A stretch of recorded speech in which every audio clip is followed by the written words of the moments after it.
Okay, folks, well, thanks for coming along tonight, and thanks for those who are following us on Zoom, and will see us later on our website.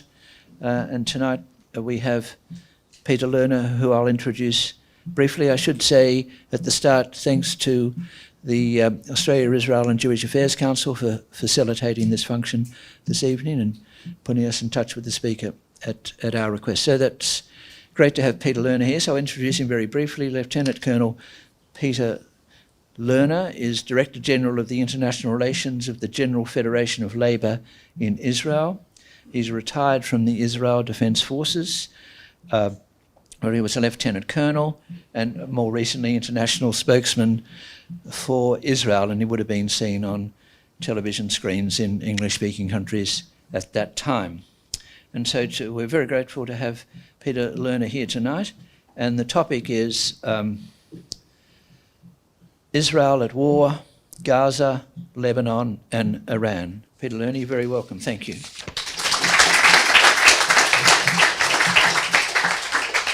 Thank you, Jared. Thanks for coming to listen to me and my funny English accent.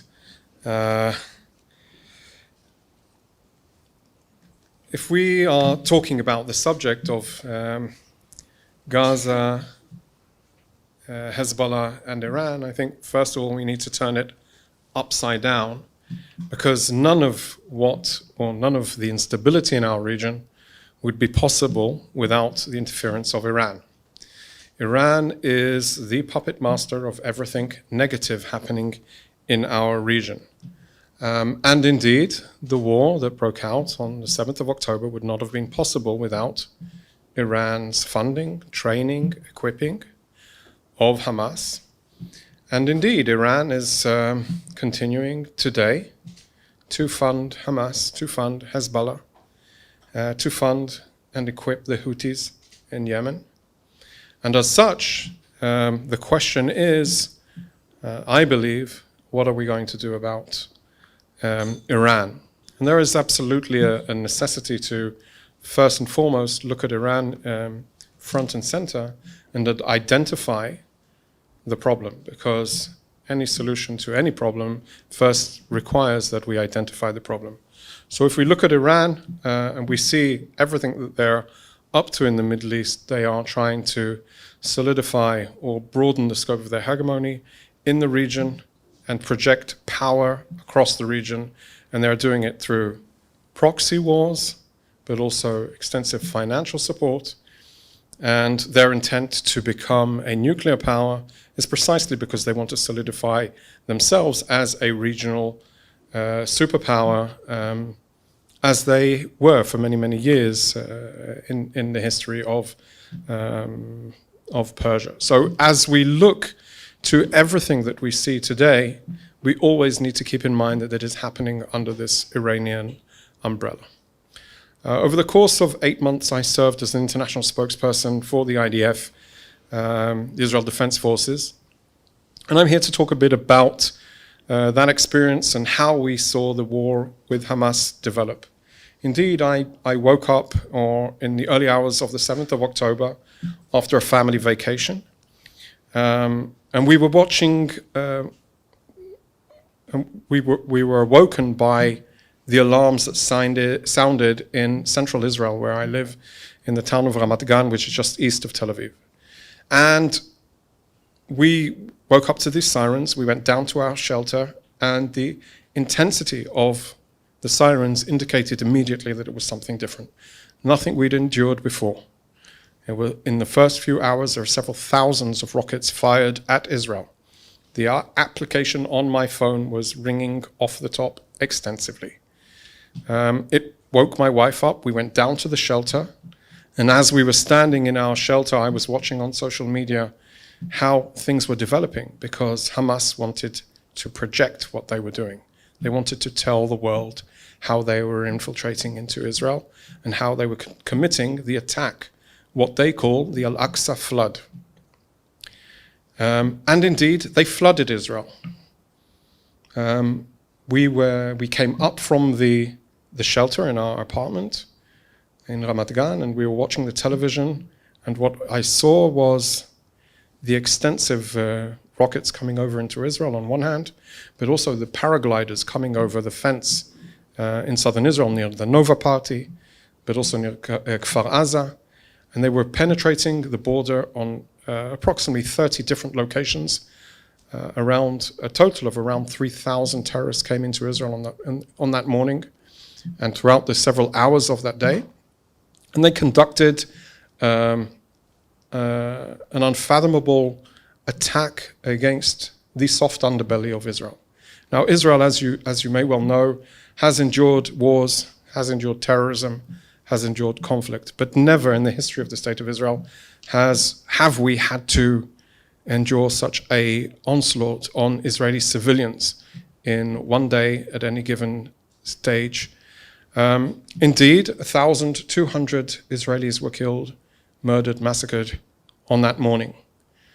240 or so were abducted into the Gaza Strip by Hamas because they sought to create as much disruption and death and destruction to Israeli society. What were they trying to achieve? How are they trying to achieve it? There are many questions that still remain answered. I think one of the things that I did as a civilian on the 7th of October was I sat down and I jotted down the failures of the IDF. And I published those failures in the Jerusalem Post on the morning after, on the 8th of October. And I identified 3 failures that the IDF had done. They failed strategically to identify that Hamas was, over the course of 17 years, building its power to be prepared for this war. They had built an extensive underground tunnel system, most expensive, expansive construction project ever to exist in the Gaza Strip. Not for the benefit of the people of Gaza, but only to secure and solidify their control and security of the Hamas terrorists themselves.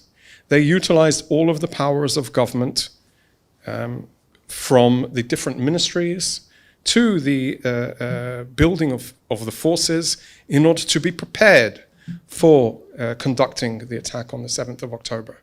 And over the course of the last 17 years, with every engagement, every conflict that we'd had with Hamas or with the Palestinian Islamic Jihad, they were watching us very closely, learning and implementing the lessons learned from those conflicts. So if in 2014 that most of their efforts were focused on building tunnels that penetrate into Israel to do cross-border attacks, and once Israel severed that capability, they evolved and they developed more capabilities. So the paragliders is one, and then they thought, why do we need to invest so much beneath ground to attack Israel if we can just attack the fence and storm into Israel? And effectively, that's what they did. They did it with over the course of the years because they had financial support on one hand, but they had the benefit of the cushioning of the international community, international organizations that support the Palestinian people in Gaza, and by supporting them with social welfare capabilities, with health institutions, with medical institutions, with education, with schools, effectively the international community was excusing Hamas from their civic responsibilities to the people of Gaza. So everything Iran was giving them, everything Qatar was feeding them, was all going into their diabolical plan to build this terrorist army. The failures of the IDF on the 7th of October, and I'm mindful of the time because I've been told I will be publicly humiliated. The failures of the IDF on the 7th of October are 3 failures. First of all, the misunderstanding of Hamas's intentions. I mentioned that briefly. Israel did not prepare, perhaps for convenience, because there was no interest in creating one front out of the Palestinian arena. Hamas in Gaza, the Palestinian Authority in Judea and Samaria, the West Bank, it served a political interest of not having to deal with the Palestinian Authority, because who do they represent? If they don't control Gaza, Hamas controls Gaza, you can't really negotiate anything for security or peace or anything of that sort, because who represents who? So strategically, Israel did not identify the intentions of Hamas. Operationally, on the level of operations and intelligence, the IDF failed to prepare its forces for a mass invasion into Israel. The reality, or the misreading of those intentions led to the fact that the frontier on the border with Gaza was underfunded. The amount of forces that needed to be in place were not in place because the threat was perceived to be elsewhere. And the reality that actually evolved on the 7th of October created this new infiltration, despite the fact that there were some indications picked up by Israeli intelligence identifying that this could be an option. And finally, the third component, the third failure that I identify is the tactical failure. So when the strategic failure was failed, when the operational failure misled, the last line of defense is the forces, the tactical forces on the ground that should have been equipped and prepared to prevent an infiltration. They too were ill-prepared, leading to the mass invasion into the civilian communities of southern Israel. And today we look at the frontier with Gaza and we see a war that has developed since then, a war that has two goals in mind. First of all, and I believe it is the most important goal, to bring back the hostages. Today there are 120 hostages still being held hostage by Hamas in the Gaza Strip. They have shown willingness to negotiate for a hostage release in return for prisoners in Israeli prisons, Palestinian prisoners.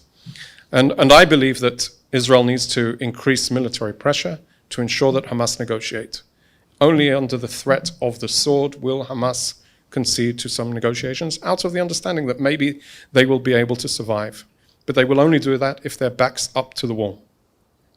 So we have to be determined that we will bring back the hostages and we will create the opportunity, the operational reality on the ground to bring around to that hostage release.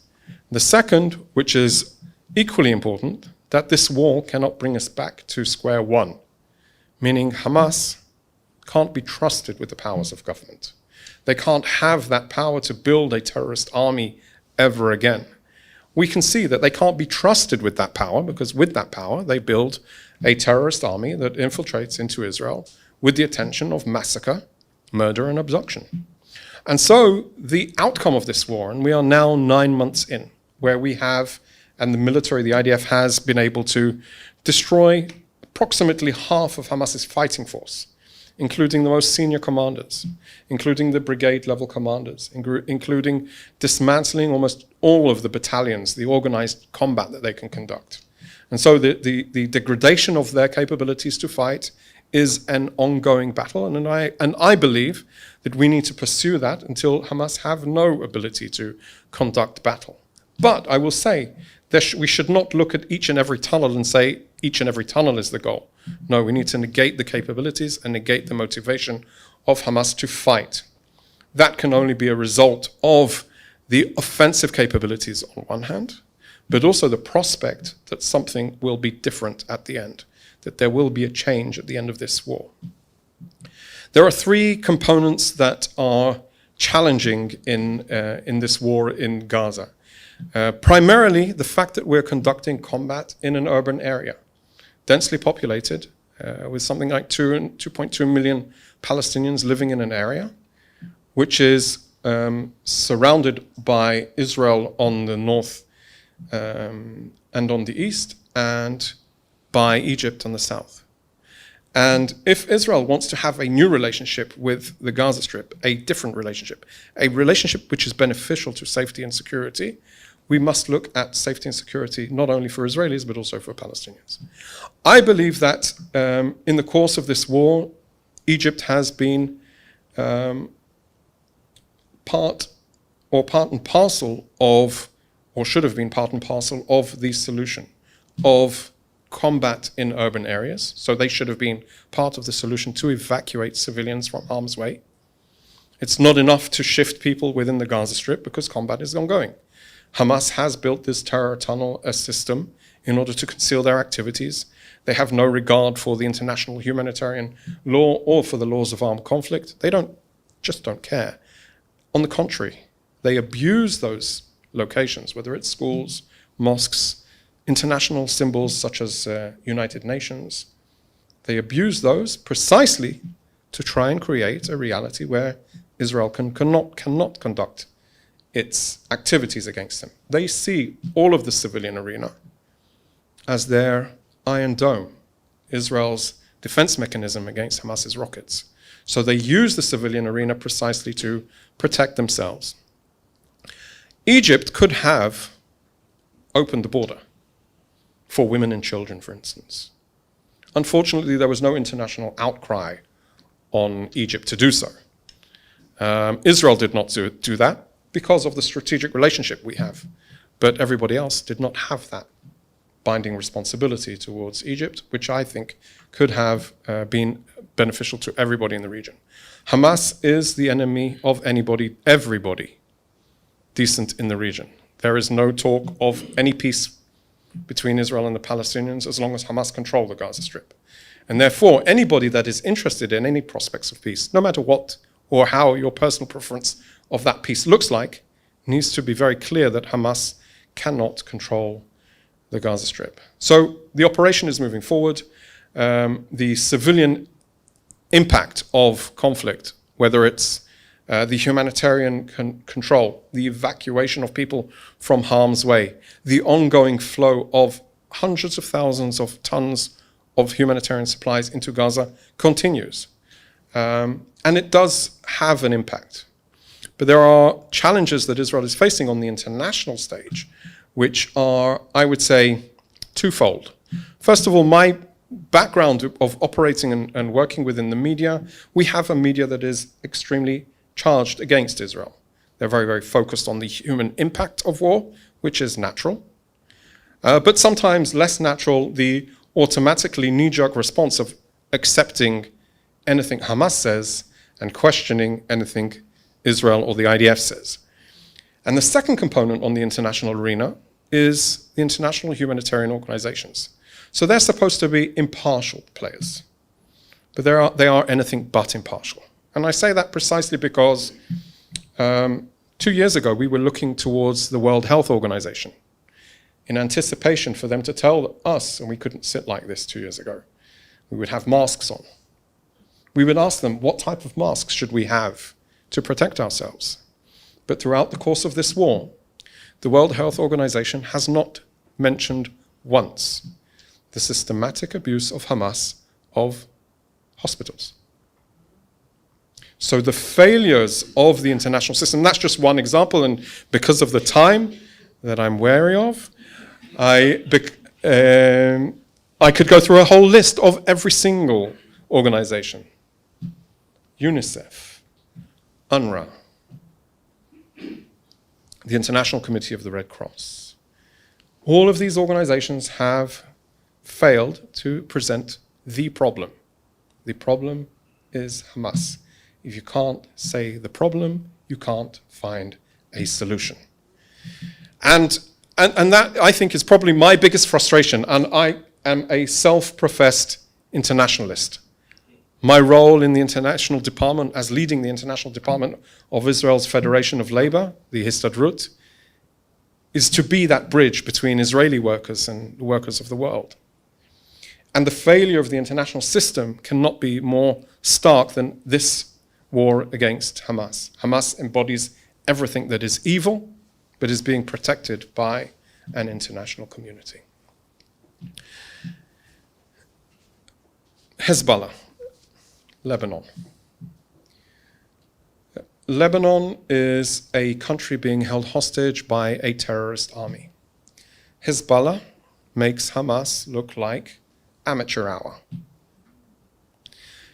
On the 8th of October, out of solidarity for their brothers in Gaza, Hezbollah began launching rockets, launching attacks, attempted 7 attempts to infiltrate Israel, like the October 7th attack. It was only out of the rapid deployment of our forces on the 7th of October, both to the north and to the south, that we were able to prevent those infiltrations from being realized as a substantial attack, although we do have 2 officers that were killed in one of those exchanges. But they have launched something like 6,000 rockets, explosive drones. Even in the early hours of this morning, just today, And over the course of yesterday, there's something like 70 rocket attacks against northern Israel. How has Israel responded to this? First of all, the primary policy is a defensive posture. Defensive posture. We have thousands of rockets being fired. We've evacuated some 60,000 Israelis from the border towns in a contour of 5 kilometers from the border. They have no intention of going home until something substantially changes on that border. I have friends that live in Kibbutzim, Kibbutz Dafna, in Metula, in Kiryat Shmona, all in the northern, in Kabri. They have no death wish, and they can't go home. So the defensive posture is focused primarily to enable the Israeli defense establishment to deal with the primary arena, Gaza. But as we look forward and as we look towards the north, we realize that there are only two ways out of it: through diplomacy, again, or through military force. The scenario of a war that faces Hezbollah, they have something like 200,000 rockets, missiles, precision-guided missiles. They have the Radwan force, which is the special forces of Hezbollah that have battle experience from fighting in 2011, 2012 in Syria. And they have been also primed and prepared, equipped and trained by Iran. The ability of Hezbollah to bring in weaponry from Iran through Syria into Lebanon for Hezbollah is endless. And indeed, when I say that they are, Hamas looks amateur towards, it's not only in the magnitude, but it's also in the operational capabilities that this organization has. And so the question remains is, how will Israel deal with that? Diplomacy. The United Nations Security Council Resolution 1701 dictated the security situation after the 2006 war with Hezbollah. That resolution was supposed to ensure that Hezbollah was not on the border, was not south of the Litani River, which is like 10 kilometers away from the border, did not have any weapons there, and that there was a United Nations peacekeeping force on the border in the area in the south of the southern Lebanon.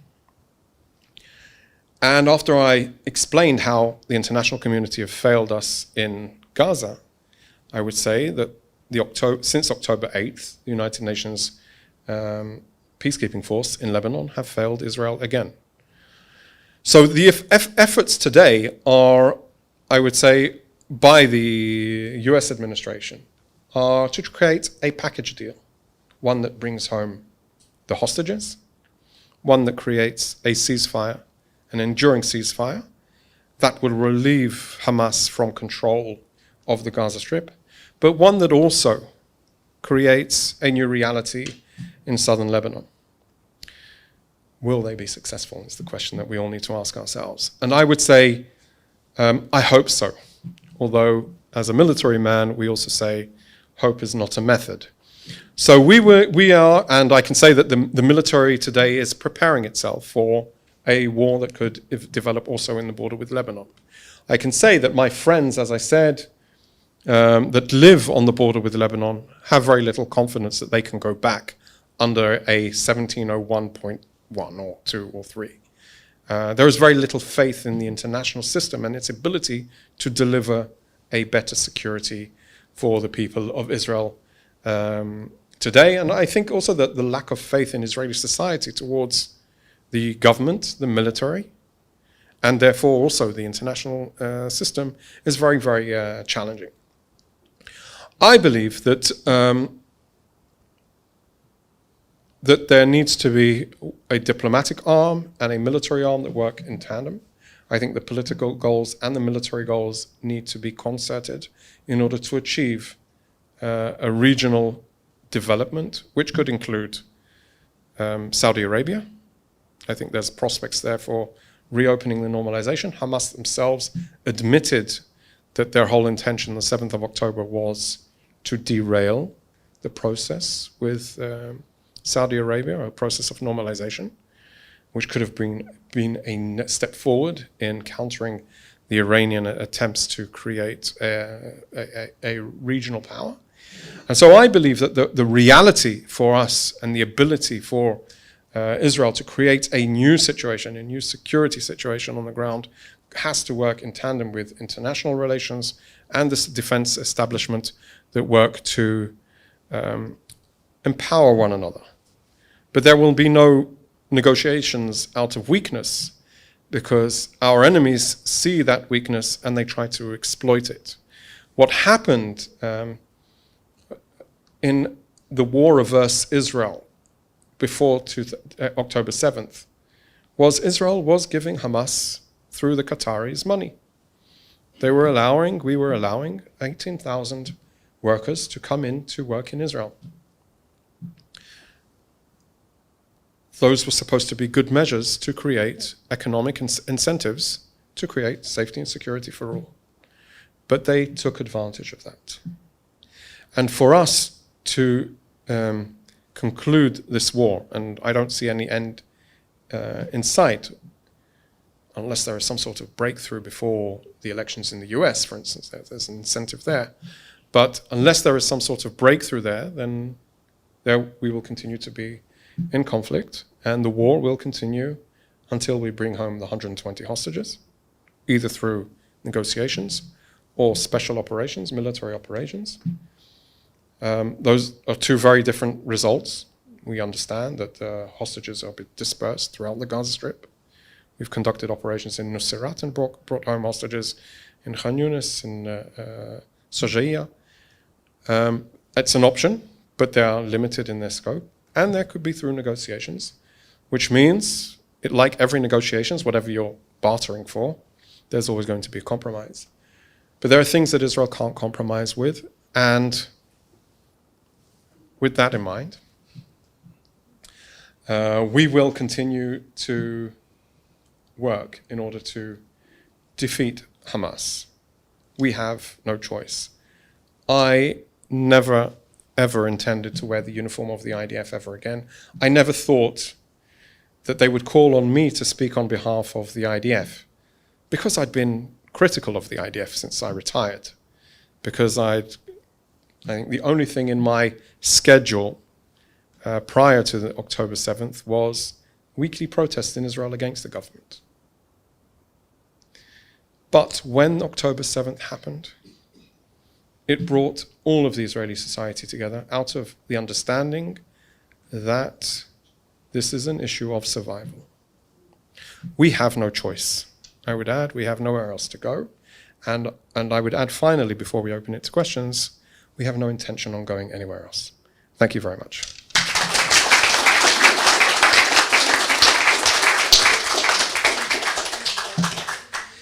Well, many thanks to our speaker, Peter Lerner. It's the first time I've intimidated a lieutenant colonel, so I think you've made my night tonight. Okay, so we're coming on to questions and discussions. So if you come up here, sir, and we'll be away. You've mentioned casualties and the impact on both on the people themselves, casualties, and on how Israel's looked at. Now, a Green Senator, Marique Faruqi, who's a senior Green Senator, went on Insiders a couple of weeks ago and, without being challenged by the presenter David Spears, said that Israel had slaughtered 40,000 Palestinians. Now, slaughtered is a certain word, but apart from that, there's no differential made between civilians and fighters. So is that figure of 40,000 correct? And if it is correct, or even if it isn't correct, what would the percentage of fighters be out of that? It's like Israel are only fighting civilians, the way that line's presented.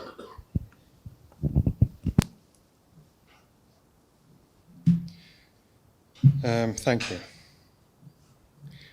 So I would say, first of all, to respond very clearly and frankly, nobody knows how many civilians have been killed in Gaza. Precisely because there is the fog of war, precisely because it is a dynamic environment, And precisely because the nature of war is that people get killed, civilians as well, and it is tragic. I can say that the amount of terrorists the IDF has confirmed that have been killed in this war is something around 14 to 15,000 terrorists. Now, the Hamas Ministry of Health, which, if you only listen to the media, won't necessarily realize that is the Hamas Ministry of Health, put out data. They put out data to the public that is consumed by the world media without question, and asked just recently, 6 weeks ago, 7 weeks ago, something like that, about the sources of their information. They admitted that at least 10,000 of those, of that number, it was then 38,000, are unverified deaths. Now, what does that mean? That means that the sourcing of their information is not based on anything. It's this gut feeling, a sense of somebody said something, somebody tweeted about it or posted about it on social media, not confirmed. We actually analyzed some of the lists that the Hamas Ministry of Health put out. And what we found was discrepancies in their reporting, their data sheets that they put out. For instance, obviously they don't identify anybody as a terrorist. Also, the terrorists don't identify as terrorists. They don't wear a uniform, and therefore, when they're killed in combat, their jeans, sneakers, and t-shirts, they look like civilians. So they're brought in, and when we were going through their list, we found men with their name and ID number. But when we checked the ID number, and on the table they wrote that they were female. Or ages. It's important because they identify that over 50% of them were women and children. But in hindsight, even in their reviewed statistics, after they put out an announcement, it was actually less than 40% women and children. So we need to be very, very cautious, and I think I've encouraged all of the world media that I've engaged with throughout this war, during the time of my service, that no, we are fighting a merciless terrorist organization that has embedded itself intentionally in the civilian arena. No military has gone to the lengths in the history of warfare as Israel to evacuate civilians from harm's way.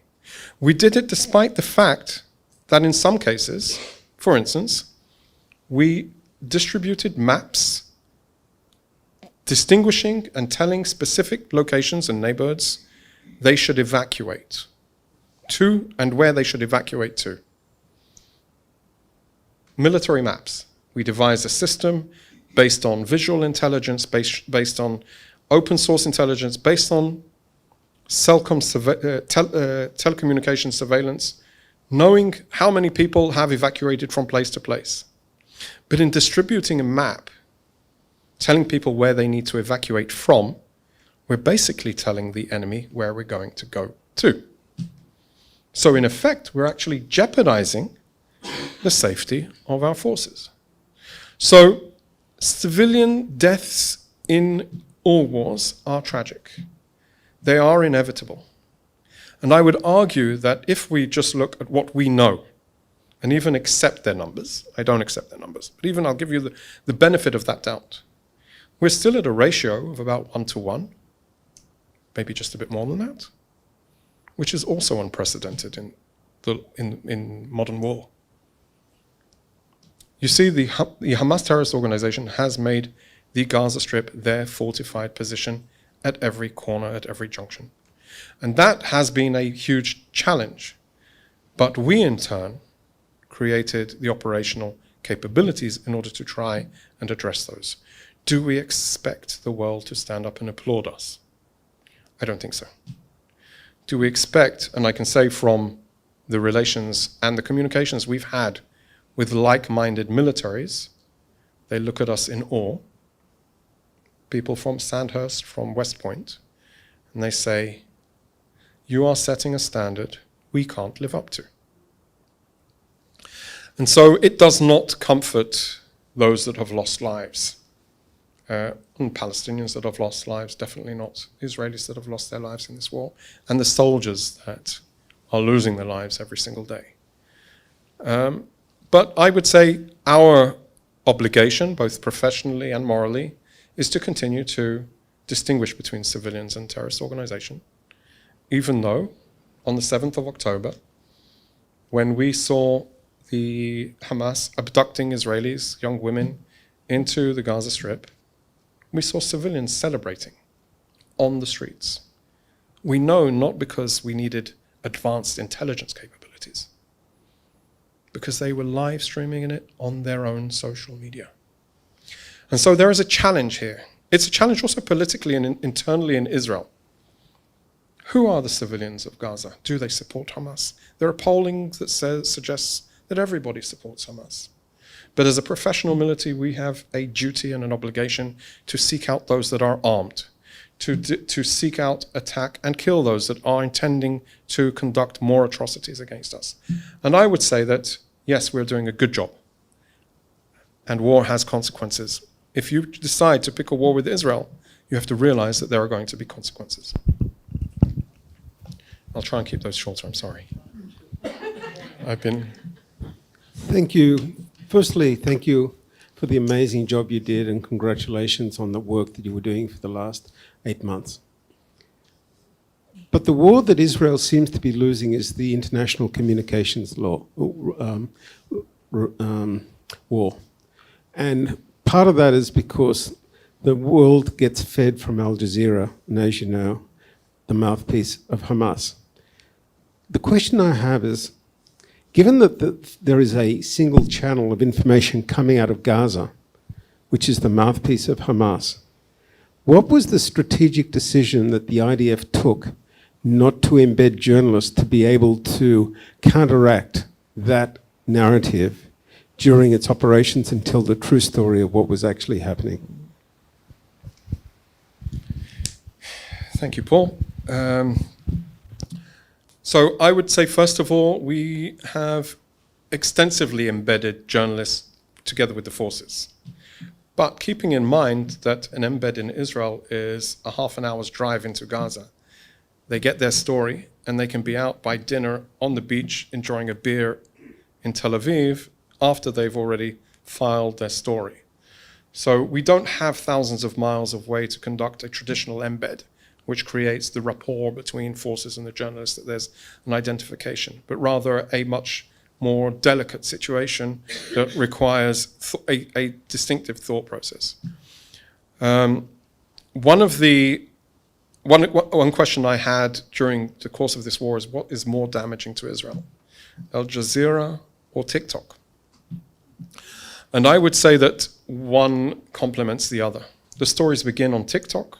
They are then picked up by Al Jazeera that amplify them, that are then picked up by the world media in general, sometimes with clarification and verification, many times without.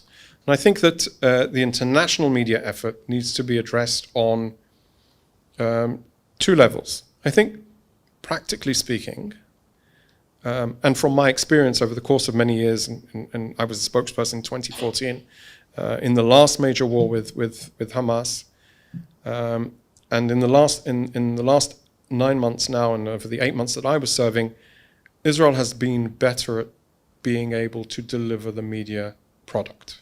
We've been there. You've seen me on television. I've been able to speak on behalf. We were generally welcomed into, even if they criticized or asked tough questions, or in Sarah Ferguson's case, I don't believe what you're saying. I believe that is not the issue. I think the bigger issue is not being able to give access or be available to the media. It's what story is Israel telling from a strategic perspective. Not how eloquent or well-versed the spokesperson is, but rather, what are we trying to achieve at the end of this? You see, there are 4 components of legitimacy in modern warfare. The first is exhaustion of negotiations. So obviously, 7th of October, there was no negotiations to exhaust. They did it. Second is there a credible threat? That was also realized on the 7th of October. Third is proportionality in warfare, which is always a sticking point for Israel, because we are judged more severely than most. And most journalists don't understand the concept of proportionality in warfare. They think it's a numbers issue, to relate to the last question. And finally, they want to know that at the end of the war, there will be a change. And I think, and I mentioned this during my short briefing, we need to ensure that we're not back at square one, that Hamas doesn't remain in power, but there is a Palestinian civilian authority that is responsible for demilitarization, but also responsible for de-radicalization of the Gaza Strip. And only then can there be any prospect of peace. And so, yeah, that is, in very broad strokes, an issue of policy and not PR practitioners. Because, as I said, I think we had an army of very well capable spokespeople, from former Ambassador Mark Regev to Elon Levy, the talented guy with the eyebrows, and in the military, myself and my colleague Jonathan Conricus. There were definitely in English, we were able, and we did it in German, we did it in Spanish, we did it in French. It's not what you say, it's what they hear. And I think there is importance to be very, very clear about what is the political outcome of this war that we are trying to achieve. And I think sometimes we were under-equipped to deliver that message.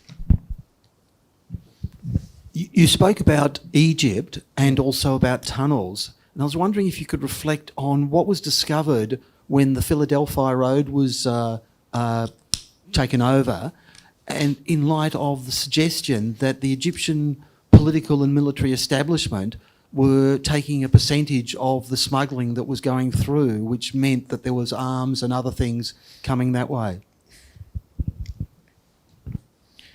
Very good question, thank you. Egypt is an active player on this battlefield, but they are trying to be behind the scenes. They have interests in the tunnel industry that took place. Some of it you alluded to with funds. But not only, I think they use that as also a type of pressure valve to release some of the pressure that was inside Gaza. I believe that together with the fact that Israel was facilitating Qatari money to go into Gaza, they worked in tandem. So it was all about trying to relieve some of the pressure and trying to relieve some of the challenges and turning a blind eye to some of the weaponry going in, although in hindsight that was clearly a strategic and operational mistake. What we found to date, and they're still investigating tunnels, at least 20 cross-border tunnels between the Gaza Strip and Rafah.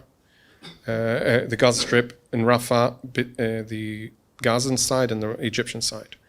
And those operations are continuing. I believe that we need to maintain control over the Rafah corridor, the Philadelphia corridor as it's known, not necessarily over the border itself.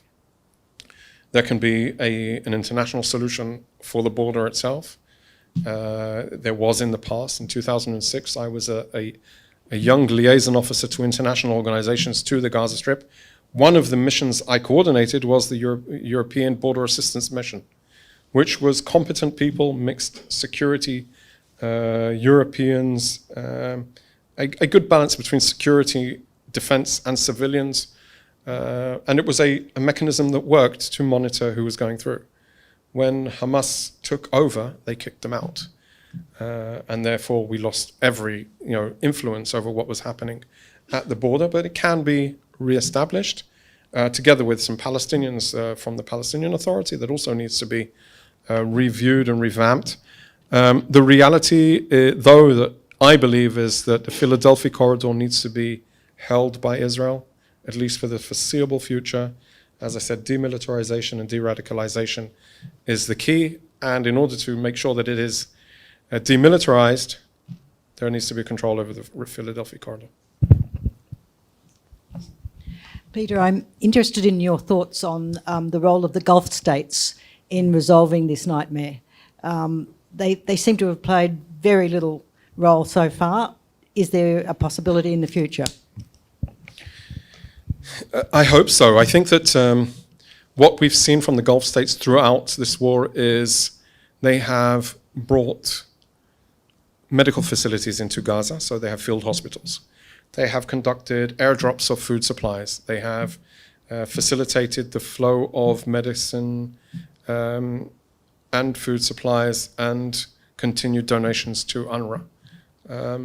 So that has been what's happening in the course of the war. I think in the aftermath of the war, and the government has alluded to this, the government would like them to be a substantial part of the rebuilding of Gaza.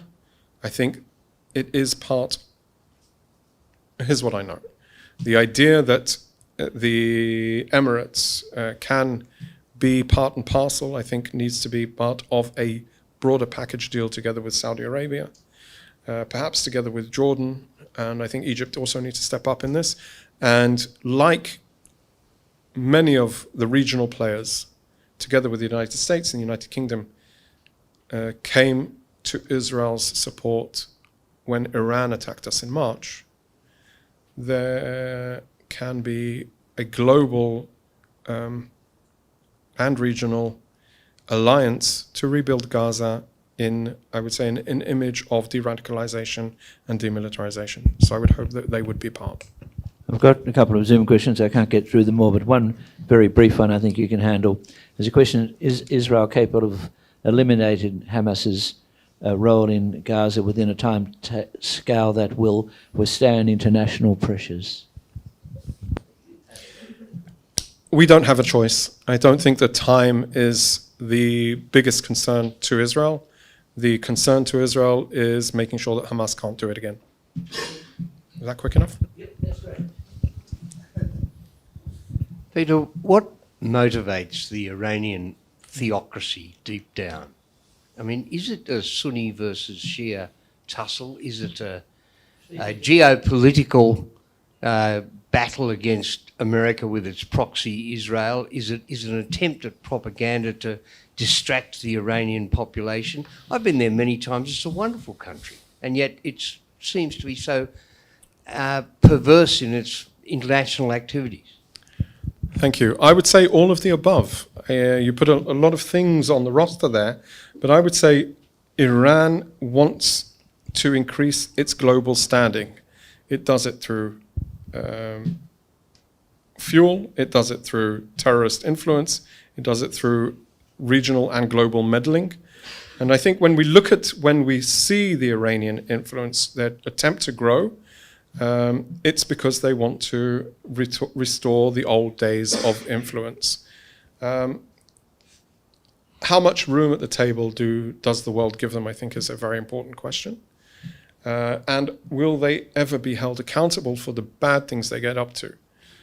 So instead of being perhaps a positive player that they could have been, they are bent on the destruction of Israel, little Satan, and they don't really like the big Satan either much. So I think when we look at all of those put together, we have to realize that Iran, until somebody significant enough stops them in their tracks, they're going to continue to do what they're doing. And this, I think, is the biggest concern that we have.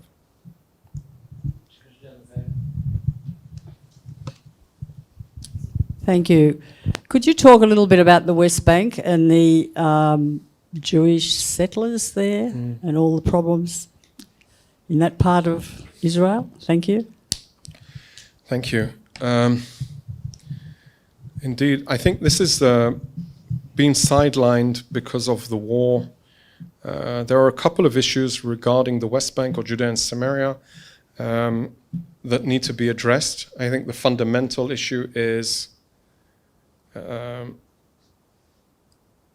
the security situation is unstable. It's unstable because there is a weak Palestinian Authority. It's unstable because Hamas is raising its head in that region. It's unstable because of policies of the Israeli government in that region with regard to expanding settlements, which undermines the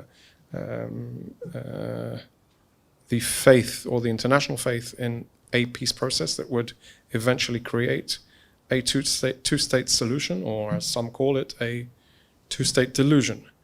So the situation today, as I see it, is one where there is extensive instability, that Palestinian violence outnumbers Jewish-Israeli violence tenfold, that the motivations to conduct terrorist attacks from the West Bank as a staging ground towards Israeli communities and settlements or Israeli towns is extensive. Some of it is indeed aggravated by Iran. And therefore, if we want, I think, and I believe, in my experience as I served many years in the West Bank, both in the civil administration and the IDF Central Command, a strong Palestinian Authority is important. It needs to be a Palestinian Authority that does not celebrate acts of terrorism.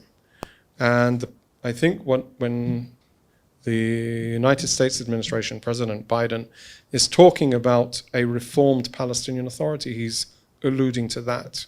We need a Palestinian Authority that also celebrates life, but does not only commemorate Palestinian martyrs with roundabouts and squares and celebrates them. Of course, the Israeli government need to have a vision of living side by side in coexistence with Palestinians. And unfortunately, this government, and for many years now, it's been very hard to realize that type of vision. Not only because of politics, also because the Israeli public is generally very suspicious of the Palestinian Authority, because the last time peace was talked about ended up in a huge intifada with suicide bombs in the heart of Tel Aviv, in Afula, in Haifa, in Jerusalem. And so the faith in that process can only be realized if there is a credible partner on the other side. But it takes two to tango. Getting very close to the end. There's a question. Thank you, Peter. My question is about tunnels, and this is partly bear in mind that I'm a post-war baby and of the prisoners of war camps, and the men would go into huts and build tunnels under the ground. I had heard that there was extensive tunnelling in the Israelis were surprised to find extensive tunnelling in Gaza. And at different levels of ground. How is it possible? Was it a surprise, the tunnelling that the Israelis found in Gaza? And why was it possible to build these tunnels? And, for example, where would they take the material that's taken out? Wouldn't that provide evidence to people? So first of all, Israel had no presence in the Gaza Strip, so Hamas could have done whatever they want. Secondly, I would say, no, we're not surprised by the extent of their tunnel system. We knew that they had built extensively. We developed techniques, technologies, and tactics to confront counter or subterranean activities. So no, I would not say we were surprised. I would not say that the extent. Of course, we did not have all of the intelligence where all of the tunnels were.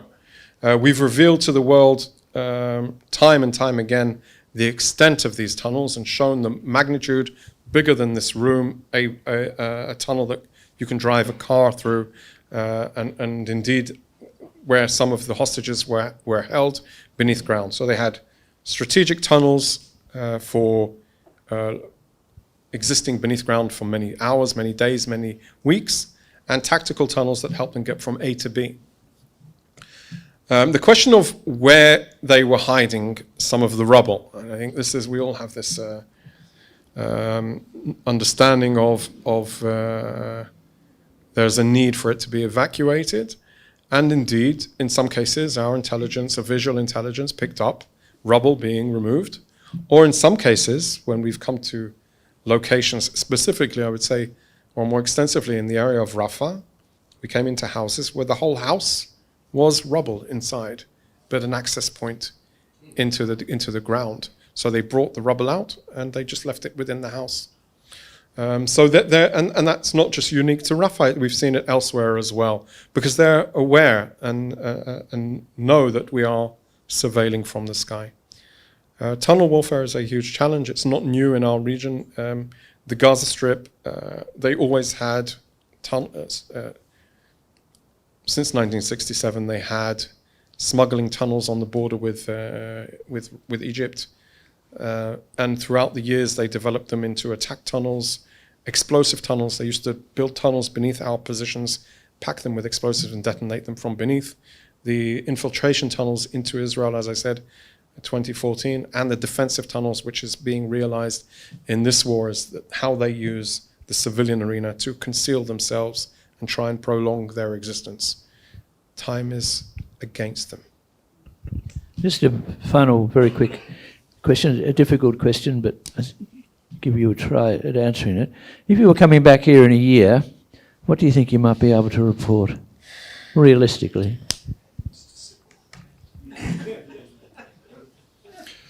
I have an hour. I know what I hope. I hope that my daughter will not have to be woken up ever again by the sounds of sirens. I hope that my friends that live on the border in Kibbutz Dafna can return to their homes safely and securely. And I hope that Hamas will be a distant memory of a diabolical organization that had no good intentions about anything for anyone in the region. That was an easy one. Thank you very much. So there are a lot of people here tonight, so I'll be very brief. Many thanks to Peter Lerner for a great presentation tonight. Very informative, and we learnt a lot. And good luck for the future. We'd love to have you back. Okay.